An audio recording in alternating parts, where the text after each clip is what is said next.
Hello guys, welcome back to my channel web study. Thumbnail से आपको पता चल ही गया होगा कि इस वीडियो में आज हम अरिहंत बुक की CHSL क्वेश्चन पेपर सॉल्व करने जा रहे हैं। एंड ये जो क्वेश्चन पेपर है वो 2017 का है। देयर इज़ अ रीज़न जो मैंने 2017 का क्वेश्चन पेपर लिया, क्योंकि 18, 19 या 20 इन सब के आपको इजीली मिल जाते हैं। बट अगर आप प्रीवियस 10 ईयर के चाहते हैं तो उसमें थोड़ी सी आपको प्रॉब्लम्स आती है। तो मैंने सोचा कि ज़्यादा प्रीवियस जाते हैं, बिकॉज 19 और 20 तो अभी चल ही रहा था और 19, 18 तो हर कोई कर ही लेता है। तो why not start with 2017। And also if you guys want कि मैं CGL के भी क्वेश्चन पेपर स्टार्ट करवाऊँ, तो you can comment below so that I can start my preparation to solve the question paper of CGL। And इस video में जो हम करेंगे, पहला सेक्शन जो हम लेंगे दैट इज़ रीजनिंग। एंड मेरा जो मेन फोकस रहेगा that will be on reasoning, maths and English. But if you guys want कि मैं GK या जे के भी क्वेश्चंस कराऊँ आपको, तो वो भी मैं करा सकती हूँ। आपको कमेंट करना है, राइट। अगर आपको PDF चाहिए तो वो भी अवेलेबल हो जाएगी, जो भी मैं सॉल्व करूँगी उसकी, राइट। तो मेरा जो Gmail ID है वो नीचे डिस्क्रिप्शन में गिवन है। आपको बस कुछ नहीं करना है, वहाँ पर आपको मुझे मेल करना है, मैं आपको PDF वहीं प्रोवाइड कर दूँगी। तो let's start with the video. अभी आप देख सकते हैं कि यहाँ पर 10 तक क्वेश्चन है, बट हम उनको और फोकस करेंगे। तो स्टार्ट करते हैं। फर्स्ट जो क्वेश्चन हमारा है, जैसा कि आप देख सकते हैं कि फर्स्ट जो क्वेश्चन है वो हमारा रेशियो में है, जिसमें आपको बताना है कि जो सेकंड टर्म है वो कैसे रिलेटेड है फर्स्ट टर्म के, राइट। तो यहाँ पर तो आपकी साइंस के टर्म्स हैं, बट कई बार कहीं से भी क्वेश्चन आ जाता है, कहीं से भी वो रेशियो प्रपोर्शन बना के दे सकते हैं।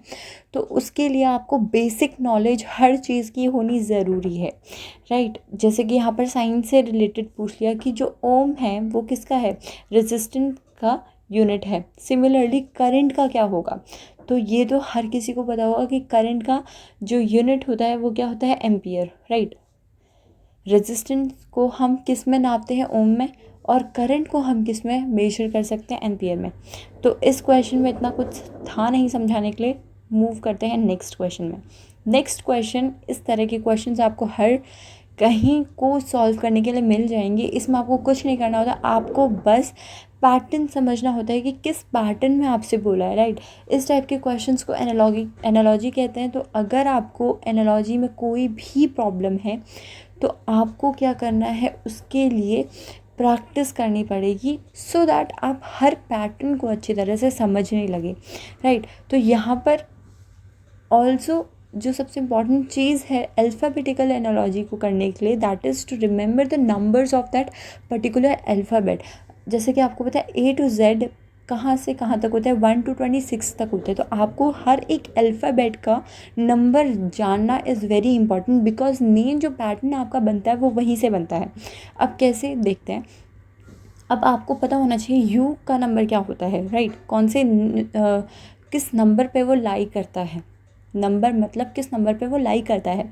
तो U कौन से पोजीशन में आपको मिलता है, 21st। और सिमिलरली V उससे कैसे रिलेटेड है, वो 22nd है। यानी कि यहाँ पर हमने क्या करा, +1 करा। तो यहाँ पर अगर नेक्स्ट आप अल्फ़ाबेट देखोगे तो H जो है आपका 8 होता है, 8 नंबर पे लाइक करता है। सिमिलरली अगर आप उसके ही सिमिलर अगर आप आई को देखोगे तो आई 9th प्लेस में होता है। तो यहाँ पर भी आपने देखा कि 8 से 9 यानी कि +1 हुआ दोबारा। तो इस तरह से आप बाकी के अल्फ़ाबेट भी कंपेयर करोगे तो आपको पता चलेगा कि इन दोनों के बीच में जो पैटर्न फॉलो हुआ है दैट इज़ +1 करा है, सो दैट नेक्स्ट हमारा अल्फ़ाबेट आ जाए, राइट। जैसे U में +1 करा तो V आया, सिमिलरली H में +1 करा तो क्या आया, आपका I आया, एंड सो ऑन। तो यानी कि यहाँ पर जो हमारे अल्फ़ाबेट्स दिए हैं, यहाँ पर भी हमें वही चीज़ करनी है, that is to add 1। O हमारा कौन सी प्लेस में आता है, 15th में, तो इसमें +1 करेंगे दैट इज़ 16, और 16th प्लेस में आता है हमारा P। तो इस टाइप के क्वेश्चन अगर आपको जल्दी करने हैं तो very important thing is to remember the unit place of these numbers, right. उनके प्लेसेस, कौन से प्लेस में कौन सा अल्फ़ाबेट लाई करता है, to remember that is the most important thing. ताकि आप अल्फ़ाबेटिकल एनालॉजी को ईज़िली सॉल्व कर सकें। तो इस क्वेश्चन का जो करेक्ट आंसर है that is option B, option C. आपको फर्स्ट अल्फ़ाबेट से ही पता चल गया कि पी आएगा, यानी कि तीनों में से आपको किस में दिख रहा है फर्स्ट में P, that is option C. Next move on to next question. Next question में क्या, अब ये है न्यूमेरिकल एनालॉजी। इसमें क्या करना होता है, सेम आपको देखना है फर्स्ट किस तरह से रिलेटेड है, आपको देखना है सेकंड किस तरह से रिलेटेड है फर्स्ट के, राइट। आपको पैटर्न को जानना है।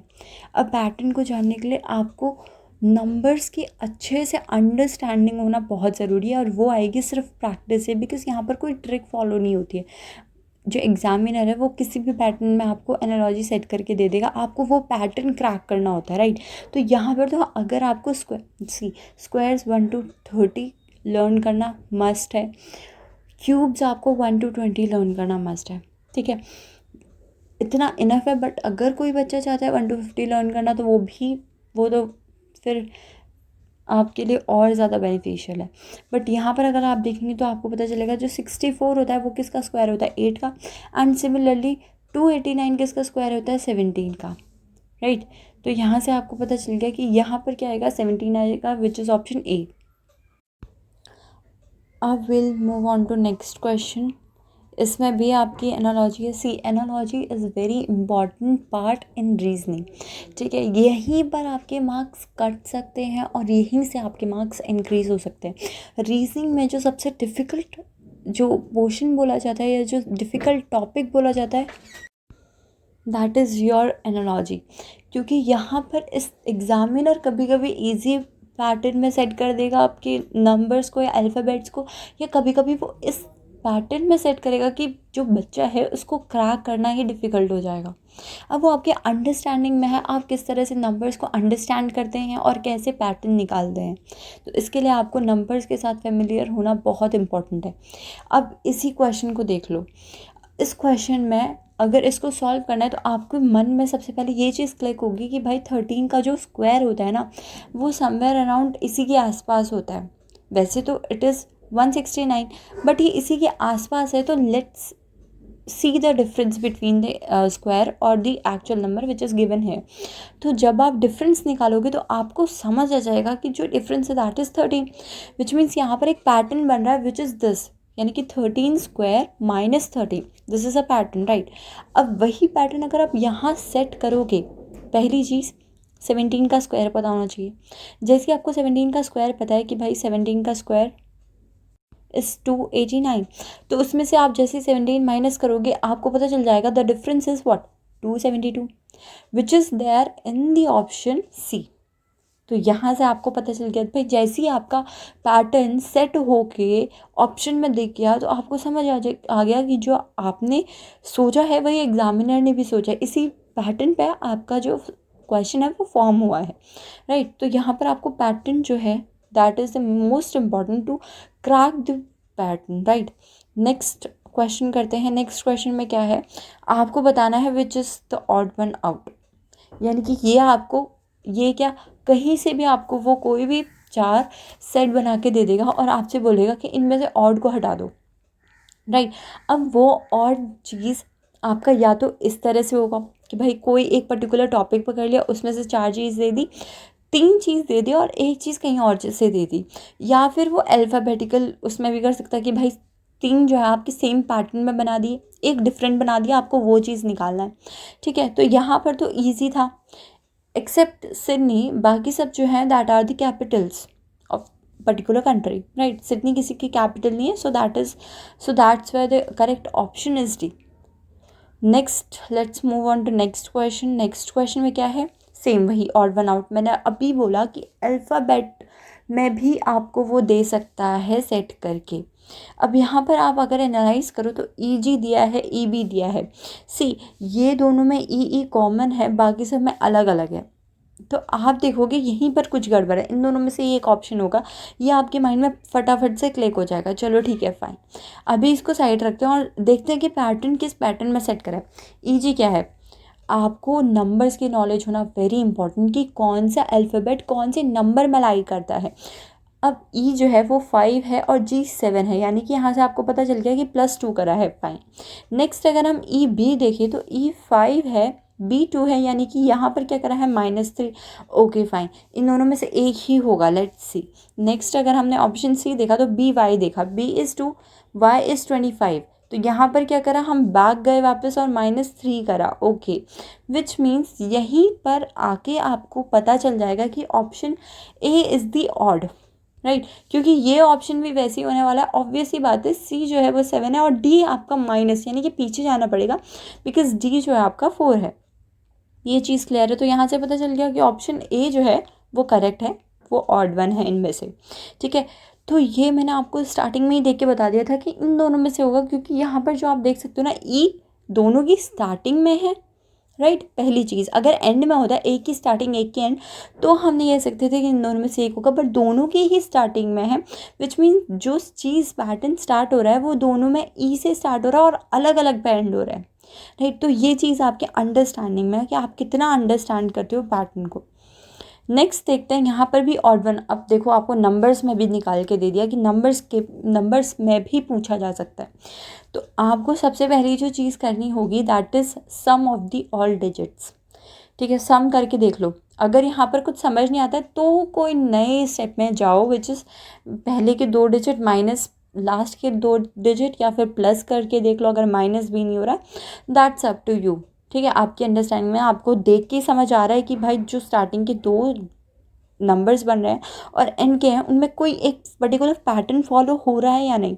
बट यहाँ पर सबसे पहली चीज़ क्या करनी है आपको, सम ऑफ द डिजिट्स, राइट। जैसे ही आपने वो करके देखा तो आपको पता चल गया कि भाई फर्स्ट के 2 में ही आपको पता चल जाएगा अगर कोई पैटर्न बनेगा, क्योंकि या तो फर्स्ट के 2 सेम होने चाहिए, वरना 3 तक तो आपको डेफिनेटली पता चल जाएगा, क्योंकि उनमें से अगर सम डिजिट्स फॉलो हो रहा है तो उसमें से 3 में से 2 में तो वो सेम ही आना चाहिए, राइट। तो यहाँ पर जैसे आपने करा, फर्स्ट करने लग गए तो ये भी 20 आया, ये भी 20 आया, ये भी 20 आया, और लास्ट में जाके पता चला कि ये जो है वो क्या है, 12 है। That's why option D is the correct, because वो क्या है, ऑड है बाकी सब में से। और यहाँ पर आपने कौन सा लॉजिक लगाया, that is sum of the digits, right. Let's move on to next question.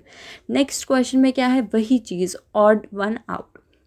इससे काफ़ी क्वेश्चंस आए गए हैं, सो दैट आपके जो सारे कॉन्सेप्ट्स हैं वो आप रिवाइज कर लो कि क्या क्या किस एक्सटेंट तक आपको अपना दिमाग खोलना है और यूज़ करना है। अब यहाँ पर आपसे बोला है कि कौन सा ऑड वन है, ये तो देख के पता चल रहा है कि भाई जो 1 2 1 है। सी, इस टाइप के जब भी क्वेश्चन होते हैं ना, तब आपको क्या करना होता है, सबसे पहले स्क्वायर क्यूब, ये चीज़ पहले तो देख लो कि प्राइम नंबर, सबसे पहली चीज़ होती है प्राइम नंबर सर्च करो। कहीं प्राइम नंबर का कोई बन रहा है कुछ कॉन्सेप्ट कि 4 नंबर दिए उसमें से 1 प्राइम है, या फिर 4 नंबर दिए उनमें से 3 प्राइम है, एक क्या है, नॉन प्राइम नंबर है, ठीक है। प्राइम नंबर नहीं बनेगा तो देन नेक्स्ट स्टेप में आप जाओ स्क्वायर या फिर क्यूब में, ठीक है। ये भी नहीं बन रहा है, देन उसके बाद आप क्या करो, थर्ड स्टेप में मल्टीप्लाई डिवाइड करके कुछ देखो, या फिर फोर्थ में आप क्या कर सकते हो, सब्ट्रैक्ट और ऐड, ठीक है। तो इस वे में आपको जाना है, ठीक है। कंफ्यूज होने की कोई ज़रूरत नहीं कि भाई क्या करूँ, नहीं। पहले प्राइम नंबर, फिर उसके बाद क्या करो, स्क्वायर या क्यूब करके देखो, फिर वो भी नहीं लग रहा है तो कुछ स्क्वायर या डिवाइड का स्कोप देखो, और नहीं लग रहा है तो देन एडिशन और सब्ट्रैक्शन, ओके।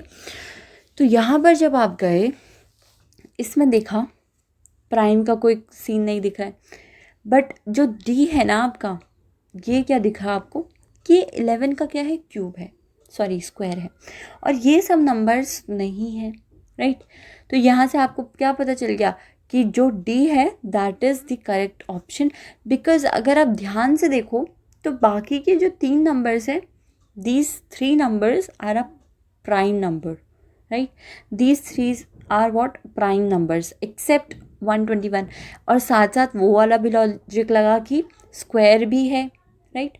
तो इससे हमें क्या पता चल गया, डी जो है वो ऑड है, राइट। तो सबसे पहले मैंने क्या बोला था, सबसे पहले आपको क्या देखना है, प्राइम, देन आफ्टर जंप करना है स्क्वायर या क्यूब में, राइट। यहाँ पर नेक्स्ट क्वेश्चन है जिसमें आपको क्या बताना था कि थर्ड प्लेस में कौन आएगा। सी, यहाँ पर आपको रैंक्स दी हैं, और किसकी रैंक दी है, आर्मी की। सी, आप जब भी एग्ज़ाम देने जा रहे हो तो आपको एटलीस्ट इन सब की तो नॉलेज होनी ही चाहिए, राइट। इतना अब देख लो आपको कहाँ कहाँ तक क्वेश्चंस पूछे जा रहे हैं। आर्मी के रैंक्स बताने हैं और यहाँ पर क्या दिख रहा है आपको, ये क्या है, डिक्रीजिंग ऑर्डर में है। सबसे बड़ा लेफ्टिनेंट, उसके बाद कैप्टन एंड देन आफ्टर क्या आएगा, मेजर आएगा, राइट। उसके बाद लेफ्टिनेंट कर्नल आएगा, राइट। तो यहाँ आपको इसकी नॉलेज होना ज़रूरी है, अदरवाइज़ आप ये क्वेश्चन नहीं कर पाएंगे। ठीक है भाई, नेक्स्ट क्वेश्चन देखते हैं। नेक्स्ट क्वेश्चन में क्या है, सेम सीरीज़ दी है, आपको बताना है फर्स्ट में क्या आएगी। इजीली कर सकते हो भाई। इन तीनों के बीच में आपको क्या देखना है, आपको देखना है कि भाई ये तीन जो नंबर्स हैं वो तीन किस लॉजिक में आगे बढ़ रहे हैं। उससे पहले अगर आप एल देखो, एल आर और डब्ल्यू में देखो कैसे बढ़ रहे हैं आगे। एल क्या है आपका, एल क्या है, 12 है, ठीक है। 12 से यार बहुत ज़्यादा दूर हो रहा है, बट अगर आप एम को एनालाइज करो तो एम क्या है, एल के बाद 12, एम 13 आ रहा है, ठीक है, 13 और एन 14। अब एन और आर में कितना डिफरेंस बच गया, 4 का, यानी कि अगर 14 + 4 करो तो आर आ रहा है। दैट मीन्स आप या, क्योंकि कई बार क्या होता है क्वेश्चंस में इस तरह से भी लॉजिक बिठाए होते हैं कि जो ये फर्स्ट वाला नंबर है इन दोनों के बीच में कोई रिलेशन होगा, यानी कि फर्स्ट और नेक्स्ट वाले के फर्स्ट में, राइट, इन दोनों के बीच में कोई वो लॉजिक होगा कि ये दोनों कोई पर्टिकुलर नंबर के एडिशन से बढ़ रहे हो। बट यहाँ पर जब मैंने देखा तो एल के बाद एम हमारा नेक्स्ट बनता है, ये तीनों क्या है, कॉन्जिक्यूटिव है। तो यहाँ पर हमें पता चल गया कि ये उस लॉजिक में नहीं है, ये इस लॉजिक में है कि नेक्स्ट नंबर जो है कॉन्जिक्यूटिव है, राइट। तो मेरे को क्या देखना है कि एन और आर में कितना डिफरेंस है। मुझे पता चल गया कि एन और आर में 4 का डिफरेंस है। अब मैं देखूँगी कि क्या टी और डब्ल्यू में भी उतना डिफरेंस है या नहीं है।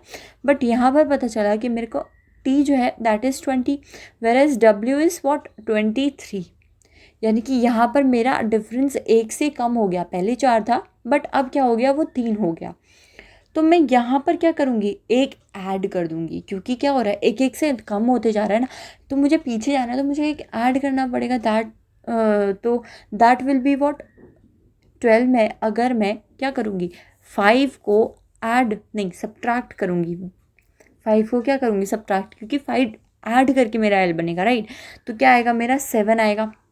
7 मतलब क्या होता है, जी होता है, which is, can you see G anyway, लास्ट में होना चाहिए, तो that is in option D, right. So the option D is the correct answer. Are you getting the logic, क्या लॉजिक समझ आया आपको।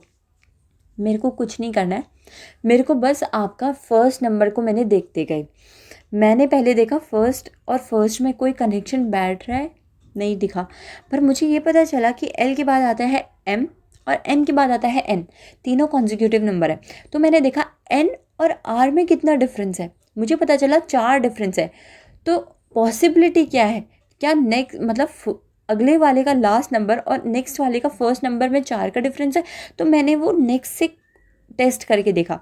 जब मैं गई टी के पास, यानी कि इसके लास्ट वाले के पास, to find the first alphabet of another word, तो मुझे पता चला कि टी इज़ 20, डब्ल्यू इज़ 23, तो यहाँ पर मेरे को ऐड करना था 3। जब मेरा एन था 14, ठीक है, और इसका फर्स्ट वर्ड था 18, तो मैंने यहाँ पर क्या करा, +4 करा, यानी कि जितनी बार मैं आगे बढ़ रही हूँ मैं एक माइनस करके ऐड कर रही हूँ, राइट। तो मैंने क्या करा, अब मुझे पीछे जाना था, तो मैंने एक ऐड करा, यानी कि 5, यानी कि यहाँ पर मेरा क्या आएगा, यहाँ पर जो मेरा नंबर था उसका जो लास्ट अल्फ़ाबेट था उसमें जब मैं +5 करूँगी तो मेरा एल आएगा, ताकि मैं नेक्स्ट वाले में +4 करूँ और उसके अगले वाले में मैंने क्या करा था, +3। इस टाइप से मेरी सीरीज़ बन रही थी। मुझे पूरा नंबर निकालने की ज़रूरत नहीं है, ये आपको समझाने में इतना टाइम लग रहा है, बट एग्ज़ाम में इतना टाइम नहीं लगेगा, क्योंकि ये सब चीज़ें आपके माइंड में कैलकुलेट होंगी, राइट। तो ये सब मैंने समझाने के लिए करा, और मैं सारा नंबर नहीं निकालूंगी। अगर यहाँ पर 2 नंबर में जी होता है एंड में, तो मुझे आगे और निकालने की ज़रूरत पड़ती, बट यहाँ पर सारे नंबर्स, सारे जो अल्फ़ाबेट्स हैं सबकी एंडिंग अलग अलग अल्फ़ाबेट्स है, तो मुझे इजीली पता चल गया my correct option is option D, right. तो let's move on to next question. Next question में क्या है, सेम सीरीज़ का क्वेश्चन है। यहाँ पर भी आपको देखना है, एनालाइज करना है कि सीरीज़ कैसे बढ़ रही है, कैसे करूँगी, इन दोनों को देख के एन और एक्स में कितने बढ़ रहे हैं, एन और एक्स। सबसे पहले मैं इन्हीं दो को चेक करूँगी, अगर इन दोनों में मुझे कोई पैटर्न नहीं दिखता है then I will move to उसके कॉन्जिक्यूटिव में, राइट। तो n मैंने देखा n इज व्हाट 14 और 20 sorry x is what 24। Guys you should have you sh- you should know the numbers, right? You should know the numbers of the alphabets, then only you can solve the questions of these type of analogies, right? तो आपको numbers याद करने पड़ेंगे, otherwise it will be very difficult for you to solve these kind of questions. अब मैंने देखा n मेरा 14 है, x मेरा 24 है, दैट मीन्स मैंने यहाँ ऐड करा 10। अब o के साथ देखती हूँ, o मेरा 15 है, y मेरा 25 है, यानी कि यहाँ पर भी मैंने ऐड करा 10। यानी कि मुझे क्या करना है, टी में ऐड 10 करके देखती हूँ क्या कोई बन रहा है पैटर्न। टी में जैसे मैंने ऐड 10 करूँगी तो इट विल बी 30। अब मेरे अल्फ़ाबेट तो 26 तक ही रहते हैं ना, 26 में +4, 26 में आगे जाऊँगी 4, विच मीन्स दोबारा मैं स्टार्ट करूँगी अपने अल्फ़ाबेट्स, तो मेरे 4th नंबर पे क्या आएगा, डी आएगा। Okay fine. अब यहाँ पर देखो डी जो है वो 2 ऑप्शन में, यानी कि मुझे दूसरा भी निकालना पड़ेगा। ओके, सो यू मेरा क्या है, यू कौन से नंबर पे आता है, यू आता है 21 में। 21 में +10 करूँगी, that will B 31, which will be what 26 + 5, यानी कि 5th प्लेस में मेरा क्या आएगा, ई आएगा, which is so hence proved कि मेरा जो डी ऑप्शन है that is the correct option and this pattern is followed, right, this pattern is followed. तो ऑप्शन जो डी है that is the correct option. अब आपको समझ आ गया किस तरह से करना है, दीज काइंड ऑफ क्वेश्चंस कैसे करने हैं। अब यहीं पर सेम टाइप का क्वेश्चन आपको नंबर्स के साथ करना है। एनालाइज करो गाइस, 3 और 12 है, क्या रिलेशन है दोनों में, आपको दिख रहा है 3, 12, 14, 48। 48 को देख के पता चल गया होगा 12 4 सा क्या होता है, 48 होता है। सिमिलरली 3 4 सा 12 होता है, दैट मीन्स यहाँ पर जो नंबर होगा वो क्या आएगा, 48 × 4 which will be what, option C 192। ठीक है। अब नेक्स्ट है आपका स्टेटमेंट बेस्ड क्वेश्चन, बहुत ही ईजी होता है। सम कैमल्स आर शेप, पहले कैमल का बनाया, उसमें से सम कैमल्स हमने दिखा दिए which are sheep. Okay, no boat, no ship is boat, कोई भी शिप बोट नहीं है, तो हमने एक अलग सर्कल बना दिया, right. Some shapes are camel, कुछ शीप कैमल है, विच इज़ करेक्ट, यस, कुछ शीप कैमल है। Okay, some sheeps are camel, ठीक है। Some camels are not boat, कुछ कैमल्स बोट नहीं है, राइट, कुछ कैमल्स क्या बोट नहीं है। तो यहाँ पर बोट अलग है, कैमल अलग है, कुछ कैमल्स बोट नहीं है, विच इज़ करेक्ट, राइट। तो इसमें करेक्ट जो आपका ऑप्शन होगा दैट इज़ ऑप्शन बी। ये आपका आंसर गलत दिया है। इस बुक में कई मतलब काफ़ी नहीं बोलूँगी, बट 1-2 क्वेश्चंस आपको गलत दिए हैं, सो डोंट वरी अबाउट दैट, उसके लिए मैं आपको सॉल्व करा रही हूँ, तो आप यहाँ पर देख सकते हैं, राइट। नेक्स्ट क्वेश्चन करते हैं। नेक्स्ट क्वेश्चन में क्या है, 14 है, जहाँ पर आपको सिटिंग अरेंजमेंट के ऊपर क्वेश्चन दिया है। वैसे तो आप बहुत कम आ रहे हैं, but still you should have the knowledge of this kind of questions also. अब बोला है PQRST आर सिटिंग टुगेदर, ये सब साथ में बैठ रहे हैं। T is at one extreme end, T जो है वो एक एक्सट्रीम एंड में है। Okay, P is the neighbour of T and is third to the left of Q। अब यहाँ इस लाइन से मुझे पता चल गया जो T है, पहले मैं अगर देखूँ तो मेरे को लग रहा था कि या तो T यहाँ पर होगा या T यहाँ पर होगा, दोनों में से एक पोजीशन में होगा, बट जैसे ही नेक्स्ट लाइन बोली तो मुझे पता चल गया P is neighbour of T। ठीक है, P जो है दैट इज़ पड़ोसी ऑफ T और and is third to the left of Q, यानी कि Q के थर्ड लेफ्ट में है। अगर Q के थर्ड लेफ्ट में है तो Q यहाँ पर होगा, उसके लेफ्ट में अगर हम जाएंगे तो तभी ऐसे हो सकता है ना, अगर मैं Q को यहाँ बना दूँ, लेफ्ट तो पॉसिबल नहीं है, तो दैट मीन्स Q को यहाँ होना पड़ेगा, सो दैट उसके थर्ड लेफ्ट में B और उसके साथ T आ जाए और ये मेरी पूरी अरेंजमेंट बैठ जाए। तो इसको अरेंजमेंट को बिठाने के लिए मुझे ये पता होना बहुत ज़रूरी था। अब मुझे पता चल गया T की correct position. Okay, who is fourth to the right of T, T के फोर्थ राइट में क्या होगा, ऑब्वियसली बात है Q होगा। ठीक है, इसमें इतना कुछ था नहीं, बहुत ही इजी सिटिंग अरेंजमेंट आती है। अगर क्वेश्चन आए भी बैंकिंग के लेवल की नहीं आती है, so don't worry about that. तो correct option is option C. Next देखते हैं, next is 15, arrange the given word in the sequence they occur in dictionary. तो इसके लिए आपको जो अल्फ़ाबेट्स उनकी नॉलेज होना बहुत ज़रूरी है, कौन से प्लेस में आता है। That's why I am again and again requesting you guys कि लर्न कर लो नंबर्स और अल्फ़ाबेट्स, उनके साथ कौन सी पोजीशन में आते हैं, राइट। तभी आप ये क्वेश्चन जल्दी कर पाओगे, अदरवाइज़ कर तो पाओगे बट टाइम ले लोगे, ठीक है। यहाँ पर क्या होगा, आपको इजीली पता है भाई जे ओ सब में कॉमन है। नेक्स्ट हम गए तो सी भी 3 में कॉमन है। उसके नेक्स्ट अल्फ़ाबेट में जाओ तो एक में के है, एक में एल है, एक में यू है। मुझे पता है के पहले आता है बिकॉज के की पोजीशन है 11th। 12th में तो एल है, 11th, राइट।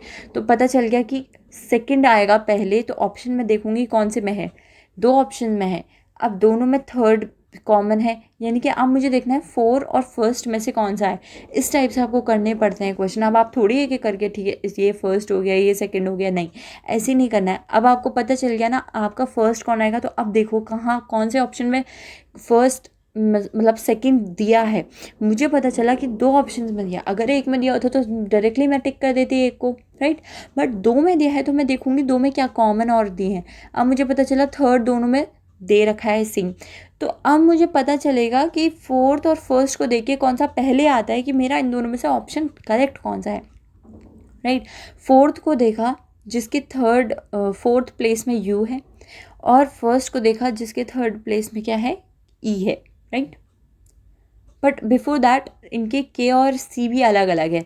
तो के से पहले तो सी आता है which is so from here I got to know कि 4 पहले आएगा, सो मेरा ऑप्शन बी जो हो जाएगा वो करेक्ट हो जाएगा, ठीक है। आपको बस अल्फ़ाबेट देखने थे कौन सा पहले आता है कौन सा बाद में। नेक्स्ट है, अब बोला है कि डेंजर को हम ऐसे लिख सकते हैं नंबर की फॉर्म में, और रैंकोर को हम लिख सकते हैं ऐसे। तो how will this rays will be written. See जब भी 2 ऐसे मतलब 2 आपको वर्ड्स दिए हो उनके साथ नंबर्स दिए हो, तो सबसे पहले मेन इंपॉर्टेंट चीज़ है एक कॉमन वर्ड पकड़ो जो दोनों में है, एक कॉमन अल्फ़ाबेट पकड़ो जो दोनों में है। यहाँ से मुझे पता चला ए जो है वो दोनों में कॉमन है, तो ए का फर्स्ट में देखो क्या नंबर दिया है, 4 दिया है, ओके। और इसमें ए का नंबर दिया है 4, यानी कि दोनों में सेम दिया। दैट मीन्स कि दोनों के जो ये हैं अल्फ़ाबेट हैं उनकी जो कोडिंग करी गई है वो सेम रहेगी, ठीक है, चेंज नहीं होगी।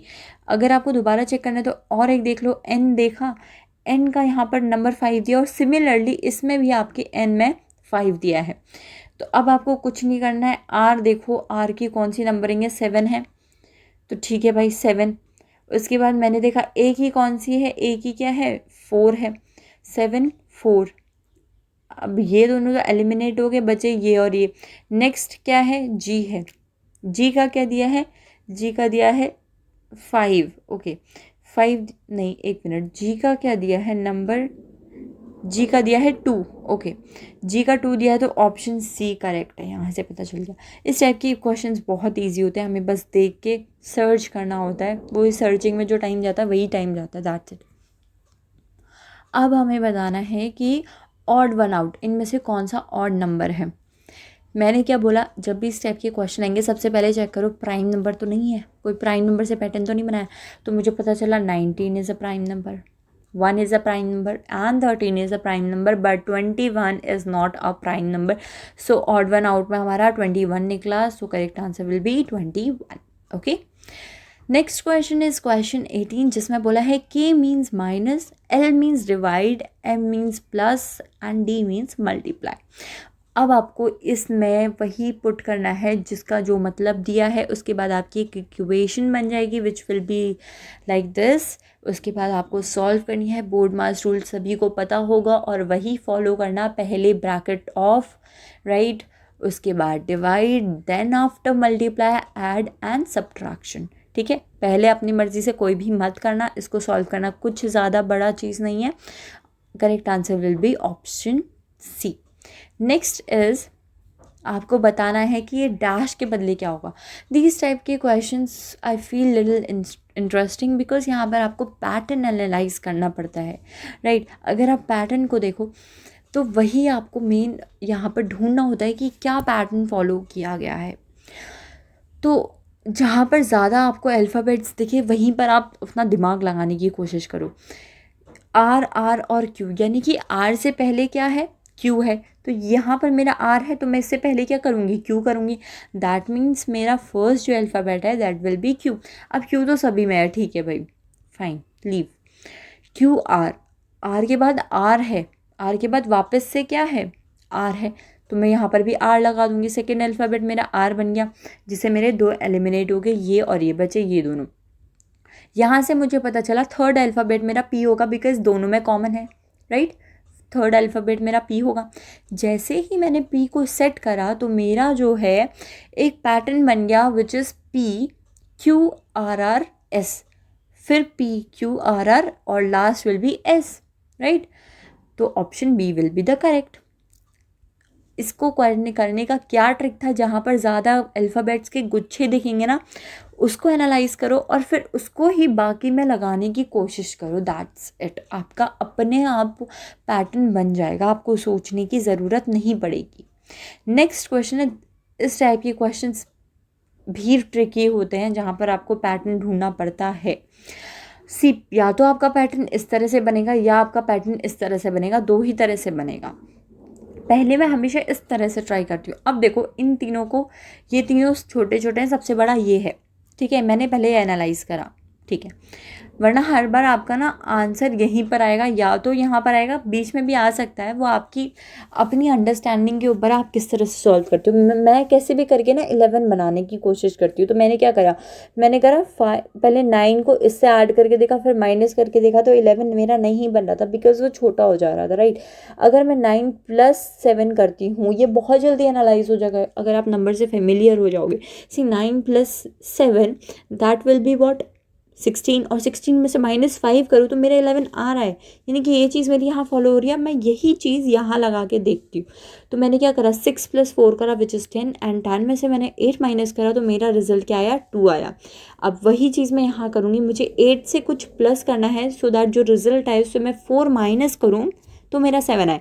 8 से x प्लस करा, -4 करा, तो 4, आंसर मेरा क्या आया, 4 + x, माइंड में होना चाहिए इतना, राइट। 4 + x = 7 आया, जहाँ से मेरा x क्या आ गया, x आया 3। तो C will be the correct answer. See, इतना आपको माइंड में करना होगा, मैंने भी कहीं लिख के नहीं करा है, आपके सामने माइंड में करा है। अब ये है फैमिली ट्री। इस टाइप के क्वेश्चंस बहुत आते हैं एंड ज़रूर आते ही आते हैं, ठीक है। CHSL में देखोगे, CGL में ज़रूर आते ही आते हैं एक फैमिली ट्री से। Deepak has a brother name Aditya, ठीक है। अब आप ये बना लो ना कि जनरेशन जब भी चेंज होगी तो आप एरो से डिनोट करोगे, मेन को आप स्क्वायर से दिखाओगे और विमेन को आप सर्कल से दिखाओगे, ठीक है। मैरिज को आप इस तरह से दिखाओगे और सिस्टर और ब्रदर को आप एक एरो से दिखाओगे। अगर ये चीज़ आप सेट कर दोगे माइंड में तो आपको ज़्यादा दिक्कत नहीं पड़ेगी। See, Deepak has a brother name Aditya, ठीक है, दीपक है, उसका एक भाई है Aditya, okay. Deepak is the son of Kuldeep, Deepak जो है वो कुलदीप का सन है, जनरेशन चेंज तो arrow, okay. Bunty is Kuldeep father, again generation change, तो बंटी जो है वो कुलदीप का फादर है। How is Aditya related to Bunty, Aditya Bunty से रिलेटेड कैसे, भाई आदित्य जो था वो दीपक का क्या था, भाई था, तो अगर इसका भाई है तो बंटी इसका क्या हुआ, दादा हुआ। दैट मीन्स क्या हुआ, अच्छा, यहाँ पर आप मेरी तरह गलती से ग्रैंडफादर को भी टिक कर सकते हो, बट यहाँ पर आपको देखना किसका रिलेशन किससे रिलेटेड करके बताना है। आदित्य कैसे रिलेटेड है बंटी से, ना कि बंटी कैसे रिलेटेड है आदित्य से। आदित्य का रिलेशन क्या है, पोता है वो, राइट। तो grand son will be the correct answer. ये मत कर देना मेरी तरह की फटाफट से करने के चक्कर में ग्रैंडफादर को टिक लगा दो। अगर बंटी का रिलेशन पूछा होता आदित्य से तो तब ग्रैंडफादर आता, राइट। नेक्स्ट क्वेश्चन क्या है, नेक्स्ट में भी आपको पैटर्न बताना है। आई होप अभी तक आपको समझ आ गया होगा। सी, इस तरह के क्वेश्चन में देखो, अब यहाँ पर अभी तक हमने 2 करे थे, राइट, जिसमें 2 दिया था और नंबर्स के थ्रू रिलेट करके दिया था। यहाँ पर एक ही दिया है, तो आपको देखना है ये जो दोनों है ना, इन दोनों में क्या पैटर्न सेट करा गया है जिसको आप इसमें लगाओगे। तो जैसे देखा B और C +1, R और S +1, A और B +1, यानी कि +1 का पैटर्न है। M के बाद क्या आएगा, M के बाद N आएगा, राइट, ये दोनों यानी कि ये हट गए। A के बाद B आएगा, तब भी दोनों, ठीक है। K के बाद L आएगा, ओके फाइन। E के बाद F आएगा, फाइन, सेम दिया है काफ़ी। R के बाद क्या आएगा, R 18 होता है, 18 के बाद 19 आता है, विच इज़ S, तो option B is the correct answer. Okay sir, second last question क्या है, आपको सेट्स बनाने हैं। ओके, वेन डायग्राम की आपको अच्छी नॉलेज होनी चाहिए। नॉलेज नहीं भी है तो इतना कुछ है नहीं। क्या दिखाना होता है आपको, सर्कल दिखाना होता है, उसमें से कुछ लोग को ऐसे दिखाते हो, सभी को ऐसे दिखाते हो, राइट। सर्कल है, इसमें से आप बोलोगे कुछ लोग, तो कुछ को आप ऐसे भी दिखा सकते हो या कुछ को आप ऐसे भी दिखा सकते हो, ठीक है। तो इसकी थोड़ी सी नॉलेज होना is very important. Okay, males doctors brothers. Okay, अब आपको बताना है इन तीनों को आप अगर वेन डायग्राम से शो करोगे तो कैसे करोगे। भाई मेल एक पूरी दिखा दी कि मेल की कम्युनिटी, उसमें से उस मेल में से कुछ भाई होते हैं, राइट, कुछ भाई होते हैं। आप डॉक्टर्स को कैसे कनेक्ट करोगे, भाई डॉक्टर्स जो होते हैं ना, कुछ डॉक्टर भाई भी होते हैं किसी बहन के, और कुछ खाली मेल होते हैं जो किसी के भाई नहीं होते, मतलब जिसकी कोई सिस्टर ही नहीं होती। तो ये जो पार्ट है वो आ गया कि कुछ डॉक्टर जो मेल हैं वो किसी के भाई भी हैं। ये पार्ट आपका क्या शो कर रहा है कि कुछ डॉक्टर जो हैं वो मेल हैं, और ये जो मेल से हटकर पार्ट है वो शो करता है कि कुछ डॉक्टर मेल नहीं है, राइट। तो ये तीनों आपके फॉलो हो गए इस डायग्राम में, which says that option A is correct. यहाँ पर अगर आप ये देखोगे तो ये कुछ दिखाने की कोशिश नहीं कर रहा है भाई। ये देखोगे तो भाई मेल कुछ ब्रदर हैं, कुछ डॉक्टर, भाई कुछ मेल डॉक्टर ब्रदर भी तो हो सकते हैं ना, राइट। तो आपको अंडरस्टैंड करना है यहाँ पर। Okay, so last question is, आपको बताना है कि यहाँ पर क्वेश्चन मार्क में क्या आएगा, और आपको ये सब बता रखा है कि J means 1, K means 2, right. तो आपको कुछ नहीं करना है, इसके बदले x लेके फटाफट से सॉल्व कर दो। n मतलब क्या होता है, 11 होता है। n मतलब ये देखो x लेट करा, उसके बाद सॉल्व कर देना है फटाफट से, आपका x की वैल्यू आ जाएगी, विच इज़ वेरी ईजी। इसमें आपको कुछ इतना समझाने का नहीं था, ना ही कोई ट्रिक है। ये आपकी कैलकुलेशन को शो करेगा कि कैलकुलेशन करने की कितनी स्पीड है, राइट। तो करेक्ट आंसर क्या आएगा आपका, ऑप्शन ए आएगा, विच इज़ एल। एल मतलब आपको दिया है यहाँ पर, एल की वैल्यू दी है, विच मीन्स 5 आएगा आपका correct answer, value of x, right. So that's all for this video. इस वीडियो में हमने पूरे रीजनिंग के क्वेश्चन 1 to 25 कवर करे हैं। नेक्स्ट वीडियो लेके आऊँगी जिसमें मैं इसी ईयर के, इसी क्वेश्चन पेपर के इंग्लिश की क्वेश्चन सॉल्व कराऊंगी, एंड उसके बाद मैं मैथ्स के कराऊंगी, राइट। तो अगर आपको ये वीडियो पसंद आई हो तो अपने फ्रेंड्स से ज़रूर शेयर करना, राइट, और लाइक ज़रूर करना, सो दैट आई फील मोटिवेटेड और मैं और अच्छी वीडियोस आपके लिए बनाऊं। और सब्सक्राइब नहीं करा है तो सब्सक्राइब ज़रूर कर दो, बिकॉज इसके बाद काफ़ी आपके लिए काफ़ी प्रोडक्टिव चीज़ें आने वाली हैं, right. So thank you so much guys, take care.